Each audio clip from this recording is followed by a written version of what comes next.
화술 꽃동산에서 들려드리는 이야기입니다. 여러분들의 귀에 약을 넣는 시간, 그저 그냥 그랬다는 이야기 시간에 용서받을 수 있는 유일한 거짓말쟁이 오리지널 스타일 스토리텔러 하소코 인사드립니다. 가끔씩 이런 생각을 할 때가 있어요. 제가 만화를 굉장히 많이 보기도 하고요. 다른 드라마라든지 책이라든지 이것저것 많이 봐요. 근데 굳이 보면은 꼭 제가 지금 돌아봤을 때 영화라든지 애니메이션 위주의 이야기를 했더라고요. 근데 그 이유는 별게 아니고 제가 압도적으로 영화와 이제 애니메이션을 많이 보곤 합니다. 물론 만화도 굉장히 많이 보긴 하죠. 하지만 그것은 이야기하려면 시간도 좀 걸리는 것도 있고요. 기본적으로 제가 하는 이유는 제 이야기를 하고 싶은데 제가 여러분들께 들려드리고 싶은 이야기들이 있는데 그것을 어떠한 매개체를 이용해서 들려드리는 거니까요. 영화는 그냥 저한테 있어서 전달하는 매개체, 그 이상도 이하도 아닙니다.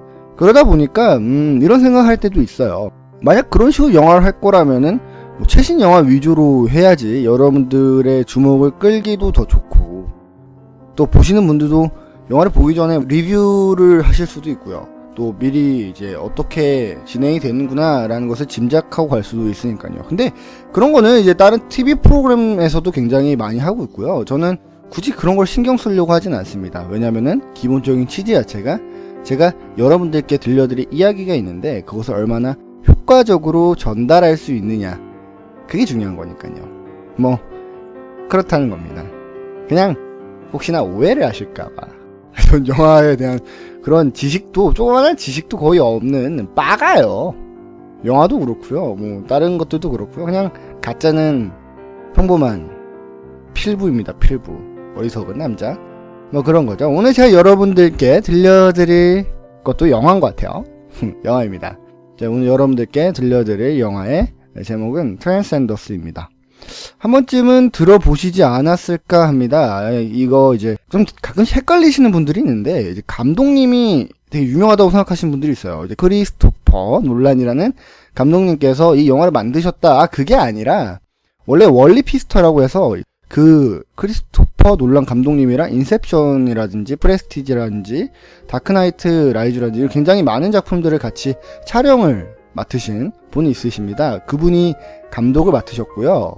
그 놀란 감독님은 그냥 이제 제작만 하셨다고 생각을 하면 됩니다.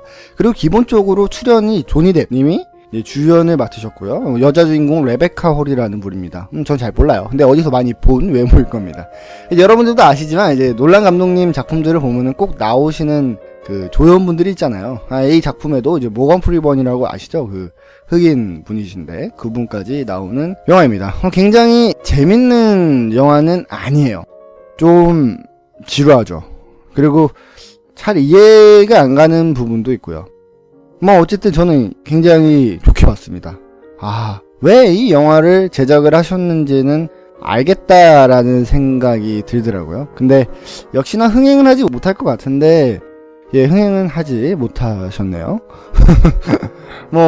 어쨌든 계속해서 이야기를 해보려고 합니다. 먼저 스토리입니다. 영화 자체는요, 굉장히 단순한 구조를 갖고 있어요. 천재 과학자가 있습니다. 인공지능에 대해서 엄청난 연구 결과를 갖고 있고, 사람이 기계를 사람처럼 만들 수 있는가, 이거에 대해서 연구를 하게 된 거죠. 하지만 기계가 사람처럼 된다면 사람한테 있어서는 단점들이라는 게 있잖아요. 망각이라는 것도 있고, 그리고 육체적으로 제한되는 부분도 있고요. 근데 이런 부분을 다 보완을 할 수 있으니 이것이 사람이 아니라 신을 만들어내는 것이 아닌가, 이러한 질문도 많이 받게 됩니다. 근데 이제 이 과학자가 조니 뎁인 거죠. 근데 그때 던지는 것은 이겁니다. 인간은 언제나 신을 굉장히 우상시 여겼고 신을 만나보는 거에 대해서 긍정적으로 생각하고 있었는데, 내가 신을 만든다는 건 나쁜 것인가? 나쁜 것이 아닌가? 이런 식으로 다시 한번 질문을 던지곤 해요. 그 질문에 대해서는 저도 딱히 반론할 가치가 없네요. 우리에게 도움이 된다면은 그것만으로도 충분한 거니까요. 근데 그게 문제가 아니라 이러한 사업 자체에 반대를 하고 있는 단체 세력이 있습니다. 굳이 따지자면 인디언의 마음을 갖고 있다고 해야 되나? 과학적인 발전을 좀 막는 거죠. 아마 이러한 사람들의 단체의 목적은 터미네이터를 보시면은 좀 단순할 것 같아요. 기계가 인간의 지능을 갖게 된다면, 자각할 수 있는 힘을 갖게 된다면 터미네이터라든지 아니면 매트릭스라든지 그것처럼 인류 자체를 멸종시킬 수가 있을 것이다 라는 그런 내용을 갖고 있는 거죠. 그러한 의지와 사상을 갖고 공격을 합니다. 이 조니 뎁 씨라는 부분을 포함해서 굉장히 많은 인공지능 연구가들을 죽여요. 그리고 이제 이 조니 뎁 씨도 총을 맞았는데 그 총알에 죽지는 않았지만 그 안에 있었던 오염물질 때문에 결국엔 죽음에 이르게 됩니다. 근데 이 조니 뎁이라는 연구자가 연구를 계속 하고 있었던 내용이 무엇이었냐면은 그 인공지능을 사람의 지능처럼 올리는 것이었어요. 이 말뜻이 뭐였냐면은 사람의 지능 자체를 기계에다가 넣을 수 있느냐 이런 느낌이었던 거죠. 그리고 실제로 원숭이의 뇌를 이식을 해서 원숭이가 기계 안으로 들어가서 살 수 있는 것까지 성공한 사례가 있었다고 합니다. 실제로는 아니겠죠. 근데 그러니까 이제 레베카 홀, 그러니까 여자 주인공 역을 맡으신 분이 남편이 이렇게 죽어가는 것을 너무 안타깝게 생각한 나머지 그 연구를 시도하게 됩니다. 남편을 가지고 말이죠. 그 연구 결과는 어떻게 됐을까요? 너무나 크게 성공을 한 거죠. 그러다 보니까 이 조니 뎁이라는 사람은 그 안에서 기계 안에 사람이 들어간 건데 완전 신이 된 거죠. 인터넷 네트워크망에 들어갈 수도 있고 그거 가지고 실질적으로 돈을 끌어다 쓸 수도 있고요. 미래를 예측할 수도 있고 모든 CCTV 화면을 통해서 전 세계를 훔쳐볼 수도 있는, 그리고 순식간에 국방부도 이제 해킹할 수 있는 능력을 갖게 됩니다. 그리고 이제 자기 와이프가 어느 정도 위험에 처했다고 생각을 하겠죠. 그래서 둘이 도피를 하게 됩니다. 그걸 도와주고 어느 한 조그만한 미래를 예측한 다음에 이 도시가 좋겠다 라고 해서 그 도시에다가 자기만의 뭐라 해야 될까? 본진을 차리게 되는 거죠. 그렇게 몇 년이 흘렀습니다. 그 도시 자체는 굉장한 IT 산업으로 엄청난 발전을 이뤄냈죠. 근데 문제는 이 과학자가 너무나 큰 일을 해낸 거죠. 사람 자체를 이제 나노 시스템 같이 모든 것을 다 치료를 할 수가 있는 거예요. 순식간에. 치료만으로가 되는 게 아니라 눈이 먼 사람은 눈을 볼 수 있게 해줄 수도 있고, 다리를 저는 사람은 똑바로 걸을 수 있게 해주고, 그 다음에 그러한 사람들을 완력 자체가 어마어마하게 좋아졌기 때문에 무거운 거라든지 달리기 속도가 자동차를 따라잡을 수도 있습니다. 한마디로 슈퍼휴먼이 태어나게 된 거죠. 그리고 병에도 걸리지가 않아요. 근데 이러한 것을 보고서는 전 세계는 이 조니 뎁이라는 과학자가 기계에 들어가더니 신이 되려고 한다. 그래서 신이 된 다음에 과연 이 사람이 무엇을 할까? 이 사람이 과연 인류를 구원을 할 것인가? 그렇지 않다고 보는 거죠. 믿을 수가 없는 거예요. 만약 인류를 구원을 할 수 있다면 좋은 거지만 인류를 구원하지 않고 종말을 선택을 할 수도 있는 거니까요. 하지만 조니 뎁은 그렇지 않다고 이야기를 합니다. 와이프도 처음에는 마찬가지였죠. 이 레베카 홀이라는 여자 주인공을 맡으신 분도 남편을 믿었어요. 하지만 거기에 대해서 의문을 던지게 됩니다. 과연 이 지금 기계 속에 들어가 있는 남자가 홀로그램으로 사람의 형상을 만들고 결국에는 자신의 모습까지 그대로 재현을 해서 생물학적으로 만들어서 이제 살아있는 인간으로 돌아다니게 됩니다. 과연 이 남자가 진짜 자기가 사랑했던 남자인가에 대해서 궁금한 거죠. 여기서 유일하게 던지는 질문이 있습니다. 모건 프리만이 조니 뎁 씨에게 던지는 질문이 있어요. 혹시 지금 당신은 스스로 생각한다고 생각을 합니까? 자각 능력이 있다고 생각을 합니까? 기계라면은 아닐 수도 있는 거잖아요. 그저 프로그램된 문장에 의해서 답이 나오는 거죠. 근데 거기서 이렇게 받아치는 겁니다.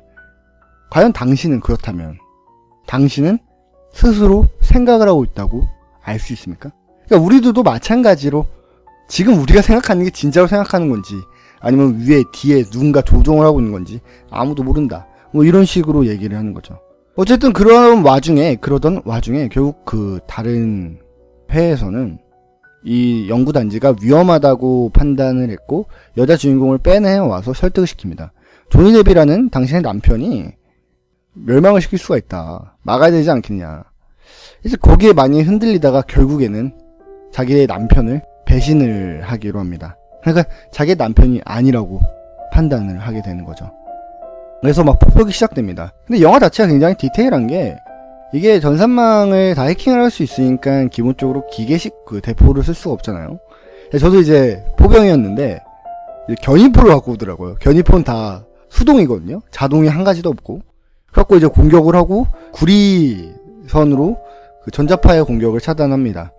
어쨌든 그리고 이 조니 데뷔라는 사람이 굉장히 위화감을 조성할 수 있었던 이유가 무엇이었냐, 자기가 고쳐준 사람들은 거기에 칩을 심어놔가지고 자기 마음대로 움직일 수도 있고 그 사람을 통해서 대화도 나눌 수가 있습니다. 꼭두각시가 될 수도 있다는 거죠. 근데 그러한 꼭두각시의 힘이, 완력이 웬만한 사람들보다 강하다는 것 역시 마찬가지였고요. 하지만 그 사람들의 전산망이 안 통하게 된다면, 예를 들어서 그러한 사람을, 슈퍼휴먼을 전파가 안 통하는 곳에다가 넣어버린다면 바로 죽어버리는 단점도 있긴 하지만요. 어쨌든 그런 식으로 천천히 포위망을 좁혀갑니다. 결론은 어떻게 될까요? 결론은 와이프에게 바이러스를 넣습니다. 회에 있는 사람들이. 그리고선 남편에 가서 치료를 하게 하죠. 그렇다면은 그 전산망 자체를 해킹하면서 바이러스를 통해 없앨 수가 있는 거예요. 와이프는 망설였지만 결국 그렇게 하기로 하고 자신의 남편에게 돌아가서 남편에게 자신을 치료하게 만듭니다. 근데 남편은 몰랐을까요? 시인인데 거의 알고 있었죠. 하지만 조니 뎁, 주인공을 맡으신 조니 뎁 분은 이렇게 이야기를 합니다. 그래도 내가 이렇게 하려고 했던 이유는 나의 와이프를 위해서 한 거기 때문에 전혀 후회하지 않는다 라는 식으로 이야기를 하면서 바이러스를 받아들이고 와이프를 치료합니다. 즉 거의 자살을 선택을 한 거죠. 그렇게 해서 다 무너집니다. 근데 이제 와이프도 조니 뎁의 치료를 받다 보니까 그의 생각을 공유가 할 수 있잖아요. 과연 이 사람은 진짜로 인류와 자연의 공존을 위해서 이렇게 행동을 한 것인가, 아니면은 인류의 종말을 위해서 한 것인가, 그의 의도를 정말로 알 수 있었습니다. 근데 결론적으로는 인류의 생존 그리고 자연과의 공존을 생각했던 것이 맞습니다. 환경 자체를 치료할 수 있었고 우리가 하지 못했던 것들, 오염된 것들을 다 정화시키고 있는 과정이었던 거죠. 완전 파라다이스를 만들 수 있었는데도 불구하고 결국 바이러스 때문에 조니 뎁이라는 남자는 망해버립니다. 영화는 그런 식으로 끝이 납니다. 저는 생각을 해요. 만약에 그렇게 된다면, 만약에 와이프가 이 남편을 믿었더라면 어떻게 됐을까요? 약간의 희생은 있었을 수도 있지만 우리처럼 인류가 엄청난 유토피아에 들었을 겁니다. 병도 고민도 걱정도 없는 세계를 살 수도 있었던 거죠. 하지만 우리 인간들은 그렇지 못해요. 의심하고 또 그것에 대해서 부정적으로 생각하는 면이 너무나 많으니까요. 하지만 이런 것들을 버려야 된다고 여기 나오는 감독은 이야기를 하는 것 같았어요. 과연 우리가 여기서 더욱더 발전할 수가 없을까요?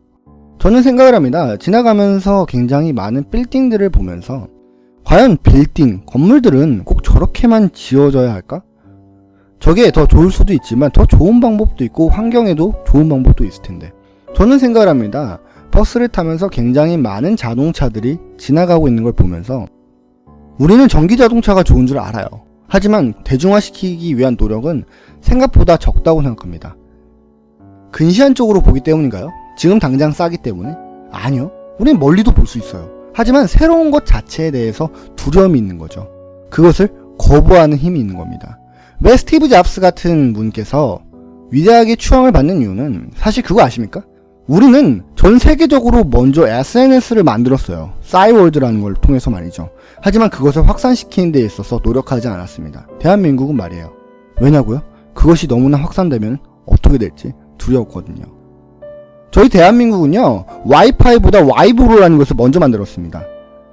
하지만 2G 폰을 쓰면서도 3G 폰이라든지 다른 스마트폰을 생각하지 못했어요. 그것은 스티브 잡스 분이 만드신 거죠. 만약에 우리가 그러한 두려움을 없앴더라면 우리가 살고 있는 이 조그만 대한민국에서도 굉장히 많은 변화가 있었을 거라고 생각합니다. 전 세계적으로 자동차를 굉장히 많이 만드는 나라에 속하는 우리나라가 전기자동차를 왜 지금까지 못 만들었을까요? 전 세계에서 가장 먼저 SNS 시스템을 구축한 싸이월드가 페이스북에 진 이유는 무엇일까요?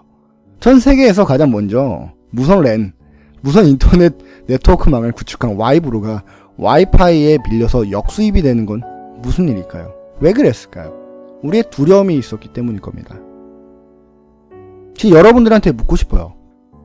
대한민국의 교육 시스템, 정치 시스템, 이 시스템 모두가 안 좋다고 이야기를 하고 있지만 그 누구도 새롭게 혁신하려고 하는 사람은 없습니다. 왜냐하면 사람들은 새로운 것에 대한 두려움이 있으니까요. 좀 더 깊게 들어가고 싶지만 뭐 그러한 이야기는 아직 멀지 않았나 싶습니다. 좀 더 공부하고 다음에 찾아오도록 하는 게 낫지 않을까요? 뭐 그저 그냥 그랬다는 이야기입니다. 오늘 제가 준비한 이야기는 여기까지입니다. 지금까지 화솔꽃동산에서 들려드렸던 이야기입니다. 감사합니다.